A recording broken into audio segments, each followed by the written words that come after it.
Hey, everybody, and welcome to the For Female Founders podcast series, where we are helping women in business learn to thrive, not just survive. I am your host, Sarah Bundy, and today I have a wonderful guest called Melissa Stoddart. She is the Director of Product Marketing at PartnerStack. How are you, Melissa? I'm good, Sarah. Thank you so much for having me today. I'm really excited about this opportunity. Likewise, super happy to have you here. And I know there's a lot of ladies who are going to be listening who want to learn about how you got into your role. You're, a director in a very large corporation now. You're in the B2B SaaS space. You've a thought leader there. You manage a team there. So tell us a little bit about how you got into your current role as the director of product marketing at PartnerStack. So great question. I started my career very early on within the B2B tech SaaS space. I started out kind of more in a generalist marketing function. I don't think product marketing was, as prevalent as a function as it is today. It's really grown, I would say, over the last, 5 to 7 years. But I started out as somebody with an English degree who had a really, I think, strong aptitude for being able to take technical capabilities through product and software and finding a way to communicate that in a really concise, value-based approach to customers that was understandable and approachable. And so I kind of landed myself in product marketing, not knowing that that was really something that I was doing. And ended up kind of growing my career from there. So learning from a lot of really great leaders who had some experience in this space, getting the opportunity to work with different markets, all the way from a digital forensics company to, the Marcom space, tech marketing, landing today in the partnership space. And so I joined PartnerStack just over a year ago. And really what they were looking for was somebody to come in and help, I think, really drive alignment across a lot of our go-to-market teams. How do we get a consistent story, a consistent vision about our product out into market and ensure that, we're all running together in the same direction. And so I've been really fortunate in landing in this opportunity and working with a group of people who see the value in product marketing and want to partner with me. It's been a really great experience so far. That's awesome. And you have a really impressive background, actually. You've worked with Hootsuite, you've worked with Vidyard, you've worked with LinkedIn. There's a bunch of huge brands in the B2B SaaS space that you have led content or product marketing around. What are some of the biggest takeaways that you've had in working for larger brands such as those? I think every size of organization offers something different. And so, working with larger brands that are really recognizable are fun, right? Because I think they're tangible. You know who they are, you understand, or maybe you have a conception of who they are within the space before you get there. And you get to have a lot of fun with those types of brands. One of the things in seeking out a new opportunity and landing at PartnerStack was my interest to kind of go back to a smaller organization that was in that startup phase. And one of the things I really love about that is that I think you get more visibility across all the things that are happening in the organization, and you get to move quickly on things. So you have an idea, there's less process, there's less red tape maybe that you have to work through in order to get there. And typically I find that it's a matter of grabbing the right people, pulling them into the conversation, and failing, learning quickly, and then doing it all over again. And so from big brands to smaller organizations, I really have enjoyed all of my experiences, but I'm really enjoying some of the challenges that are being presented to us at PartnerStack today. That's awesome. And I'd love to learn a little bit more about your leadership style, because I imagine you've been exposed to a lot of different types of leaders and leadership styles in all these different large organizations and corporations that you've worked with. Especially B2B SaaS is quite male dominated. You're coming into this wonderful company, PartnerStack, a little bit smaller, very agile, lots of female leadership in it. I'd love to hear why this is different and what is your leadership style like in it today from the background and what you're bringing to the table. Yeah, I think, you hit the nail on the head there early. I've had a lot of leaders, I think, throughout my career that have kind of shaped, I think, the type of leader that I want to be. Lots of great female leaders, lots of great male leaders that have taught me a lot. And so when I think about who I am as a leader or the approach that I want to take, it's always been to put people first. So my goal is really to help people work towards their career goals and their ambitions. And I think in order to do that, you really need to be able to find this right balance between providing support and letting your team run on their own. Again, I've learned from some of the best leaders that I've had is that if you can act as a guide or a sounding board to help your people really work through problems and solutions on their own, not necessarily telling them what the right path is going to be, I think that's where they're going to feel more confident. That's going to help them feel the confidence in order to be able to make some of those decisions, to be able to make some of those, career jumps for themselves as well. And again, it's finding that balance of empowerment and support. And I would say that I don't think that that's always something that's easy to do. And I think back often to when I stepped into my first leadership role, my first time really managing people, and thinking to myself, wow, like being a manager is hard. I think we step in sometimes not having done it, thinking I would do this differently, or I would be a much better manager for these reasons. But until you get into that seat and you realize that, there really is not necessarily one single approach that works for everybody.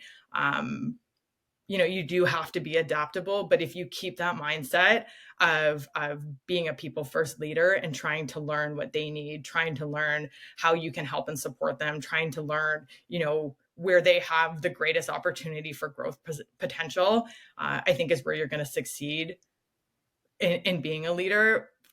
I also think, something that was taught to me by a couple of my leaders and has kind of continued to be, what I keep in mind as I build teams is that my goal is to really help build a path for somebody to be able to replace me. So when I move and I grow in my career, as I hope to do, I want people to come along with me. And so keeping that in mind, it's a matter of like, let's elevate in any way that we can, so that you also have opportunity and we can have opportunity together. I love that so much. You're talking about empowering people, you're talking about coaching people, elevating people, supporting people. This is not a dictatorship. You don't need to come in with the answers. And it's funny because when I first became a CEO, I thought I had to have all the answers. I thought in order to be a good leader, people would look up to me and need direction. And for my own career and growth, I realized that I became a better leader when I stopped feeling the need to constantly know everything, because you can't. And it is very difficult to manage people and a company and a team and do excellent work yourself. So empowering your people is one of the most important things that a leader can do. And it sounds like you're doing a really fabulous job at that right now. So proud of you, I should say. Well, thank you. And I think you raise a good point of like, not only as a leader, not necessarily feeling like, you have to have the answer. I think one of the things that I've learned in my career is, you don't always have to have the answer in any situation. It's okay to say sometimes, I don't know.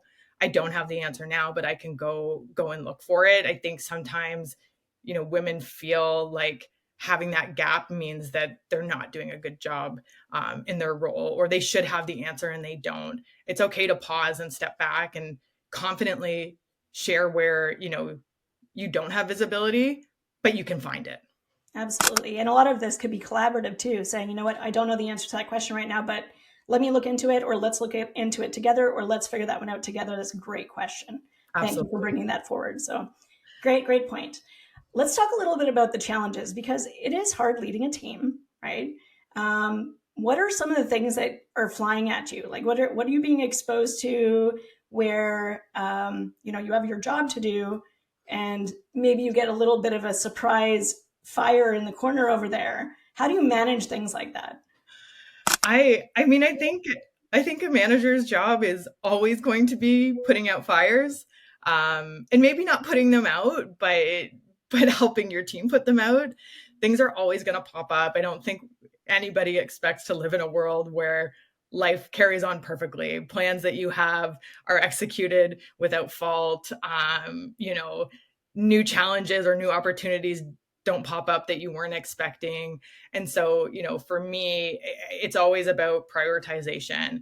And when you have a lot on your plate, and you feel overwhelmed, and hey, how do I make sure that this stuff gets done? Because I know that so-and-so is asking me for it, but hey, now I have the CEO has tapped on my shoulder and they need help creating a deck for, some presentation that's coming up. And then I've got a team member who is maybe having a conflict with somebody else, and not feeling like they're getting what they need to get their job done. How do you prioritize and say what needs to be done now? What can I shelf for the short term? I think people, again, as a manager, they're always going to be top, because you never want somebody to feel like they're being hung out to dry, that they don't have the support that they need. And so, hopping on a phone call can go a long way. I think asking some of those questions, or, what are some of those barriers that you're running into? How can I help support get you through that barrier? Is it me stepping in? Is it me giving you the confidence to go and have conversations yourself? Are you short on resources? Can we outsource something? There can be a number of different solutions, but I think just making sure that that person feels heard and supported is number one. And then, figure out what you have to say no to if that plate is too full. Absolutely. And sometimes it's okay to delegate or redirect to somebody else who does have the time and resources to support, as long as there's trust there. There's a rapport there between them. But I think just acknowledging, to your point, if you've got a lot of things flying at you at one time, trying to pause for a second to prioritize those things and acknowledge each one of them. Like if it's a person in conflict, I know you're having a hard time right now. I see you there.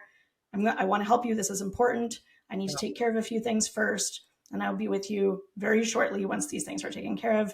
To your point, I think is a really excellent way to communicate and manage those things. So a great big thank you to our sponsors, PartnerStack.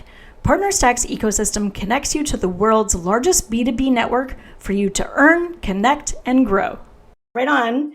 And you are a very busy lady, because you're a director at a wonderful, very fast-growing B2B SaaS company, PartnerStack. You've got 3 kids. You've got a spouse. You've got a lot going on. So how do you manage the balance between professional life and personal life? I always say this. I'm I'm living in chaos, and I get it all the time. I think, I often hear, or I think the perception of me is that I have I have my stuff together. But I like to remind people that, you see, I think at work, even sometimes in your personal life, for things like social media, you see a very small window of somebody's life. And so there is a lot for me to balance. I have 3 small children. They're 6, 4, and 1. Our house is crazy. We've got kids to get out the door, lunches to be made, all that kind of stuff. And, I am also very ambitious in my career, and I'm constantly looking for ways that, I can elevate my role. I can elevate the impact that I'm having across the organization.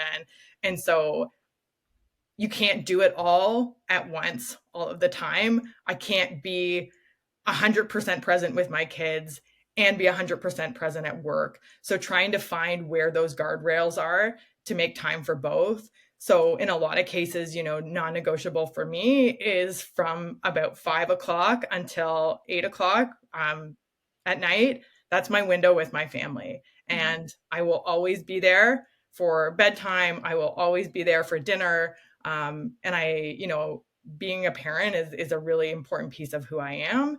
And I want to make sure that I'm present. But at the same time, 8 p.m. onwards, if there are things that I need to get done or I want to get done, that's time for me to be able to focus on those things as well. And so just kind of figuring out what those non-negotiables are for you within your life, I think is going to help you, I don't know, find balance, but I think at least help you figure out what you're willing to do and not do to get what you want has been really an important approach for me in the past.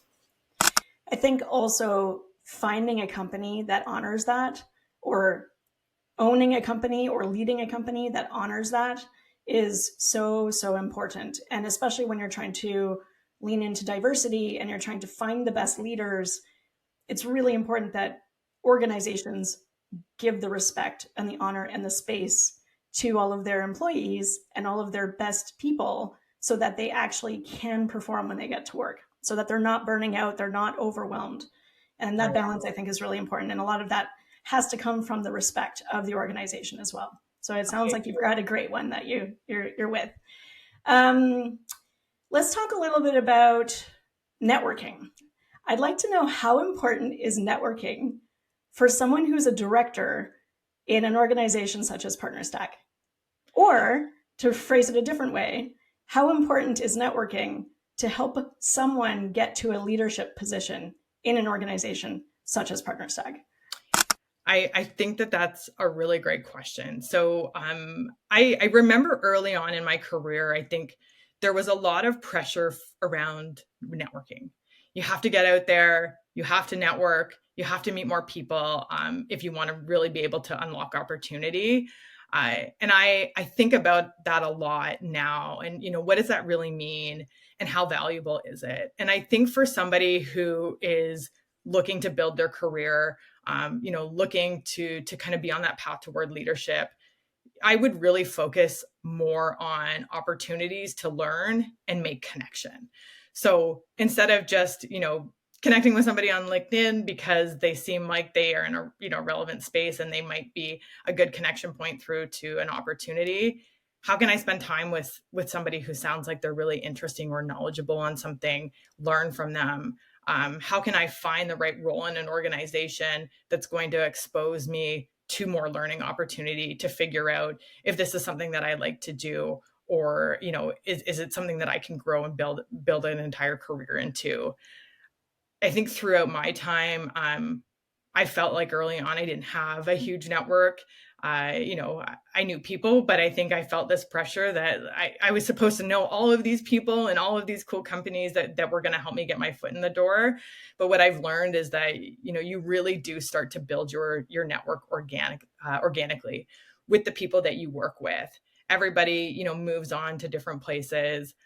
They have different experiences. And, for me, a lot of those people that I've worked with in the past, those are the people that have really helped me had more opportunities and open more doors. They're really strong connections. They've had the opportunity to see the work that you do, and what you're capable of. And over time, that network just starts to sprawl. So through, really through community, where I look to learn from others and again, make those organic connections, from mutual experiences and learnings. And so finding those little pockets of people within your space that are doing the same things that you do, that's also been a really great avenue for me to again, just seek out more opportunity to learn and meet people organically.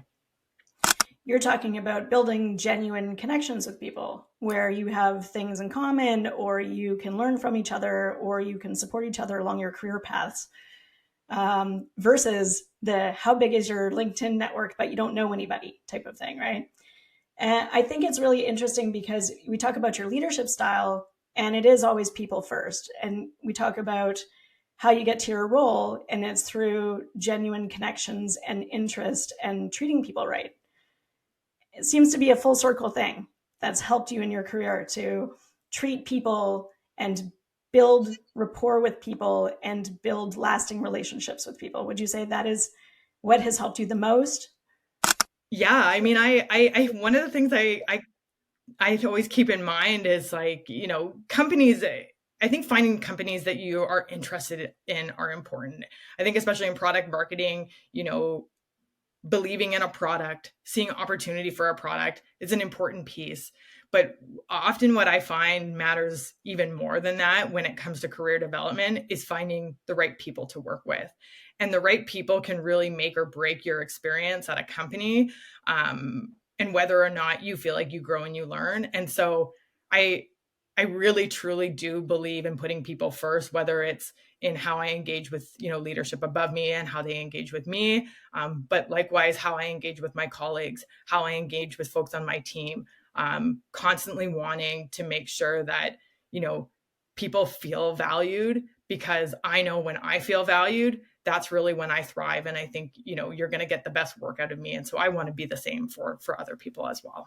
It's one of the best ways to build high performance teams. For sure. For sure. That's awesome. What are some of the goals that you have for yourself? Both, I mean, you got personal stuff going on, you've got your professional life, you're a director of product marketing at Partner Stack. You've got a lot of great things going on in your life. What does your future look like for yourself personally and professionally?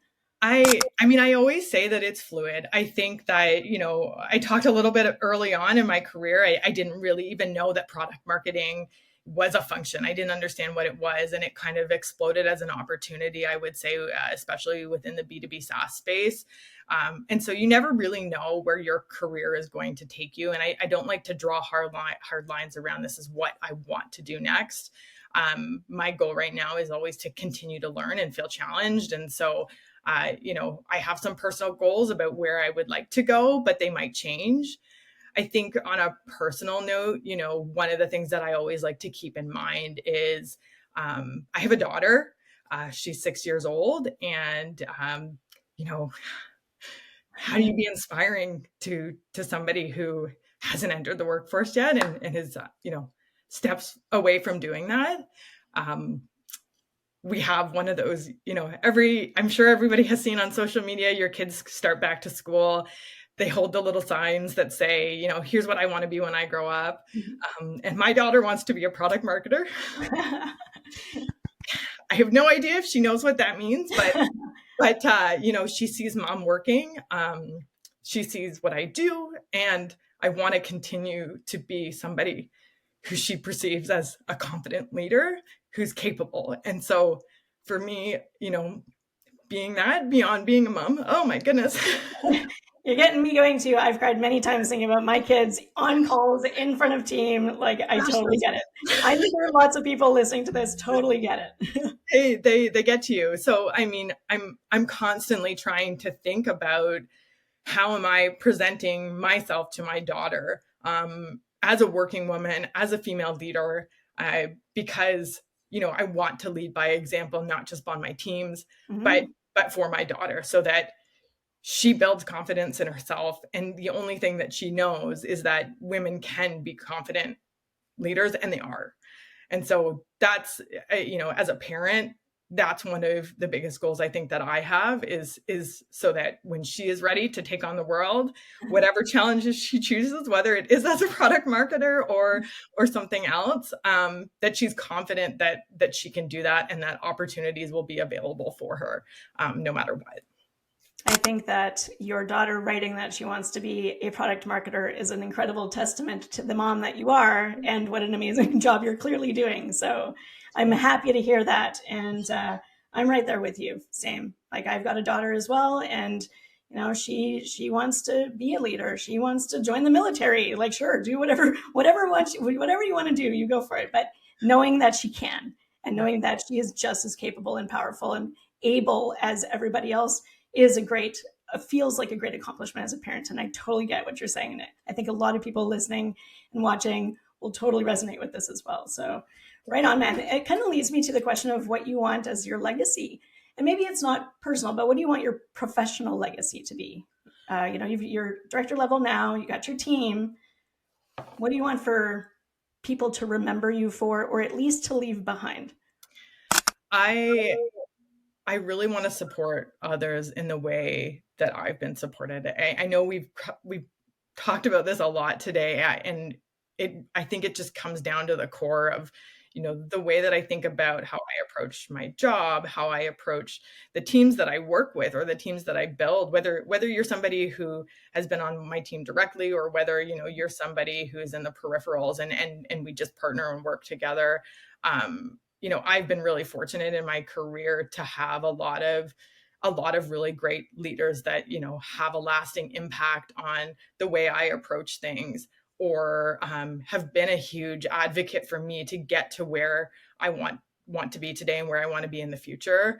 So I have those leaders who have built me up, and I have leaders who continue to build me up. And I really want to be that for other people. Yes, I want to leave behind a legacy of impact and product marketing at PartnerStack, and I want to feel like, I helped shape our product strategy, shape our go-to-market motion, help be a driver in the great growth potential that we have at PartnerStack as well. I think that those things, come through the work that you do, but really making sure that in being able to have that impact, it's not something that is done alone. It's something that is done through the support of an entire team of people, that says, hey, this is somebody that I want to partner with and I want to learn from. I think that's awesome. And how do you think businesses can better support diversity and leadership and inclusion in roles such as yours in any organization? I think it's a really good question. And, I've been reflecting a lot on this myself. And for me, I really think you have to start with your people. Lean into the data that you have at your organization and learn, understand where there are gaps, where there are imbalances. And as a female leader, I really feel strongly that, here we are, it's 2024, women deserve the opportunities that they're qualified for. But it's not just about my experience or, the underrepresented group that I've been a part of. Belonging is really something that I think everybody deserves to feel in their workplace. And I want to support that, across the board. And so to really grow my understanding and my knowledge, I've joined the first DE&I council at PartnerStack that I have ever been a part of. And I really am learning a ton. And I say this, I'm by no means an expert, but what I am learning to do is broaden that perspective and really be aware of the biases that I have. And quite honestly, I've learned a lot from one of my colleagues at PartnerStack. Her name is Chloe. She leads our DE&I initiative at PartnerStack amongst the many other hats that she wears and areas that she has impact. But she has been somebody who really works tirelessly on making our industry and our workplace more equitable for women and all marginalized folks. So one of the things that she's really taught me is diversity and inclusion is not something that is for one person to solve. It really is this collective cultural shift that needs to happen. And so how can I play a role in that? And how can I contribute to shifting those perspectives and driving change? And what it's meant for me is, stepping into the discussion where I haven't in the past. And my learning there has been sometimes that can be uncomfortable, but I think it's in those moments of discomfort where your perspective is broadened so much. Finding resources to approach our company culture kind of with that broadened perspective. There are lots of people out there, lots of experts within our space that have done research on this, can help organizations and individuals figure out, are there biases that exist that you don't even know that exist? How can you make sure that you are addressing those biases and finding the right opportunities to drive belonging? And then finally, I think just advocating internally for resources across the board for your broader organization to be able to educate and level up their awareness as well.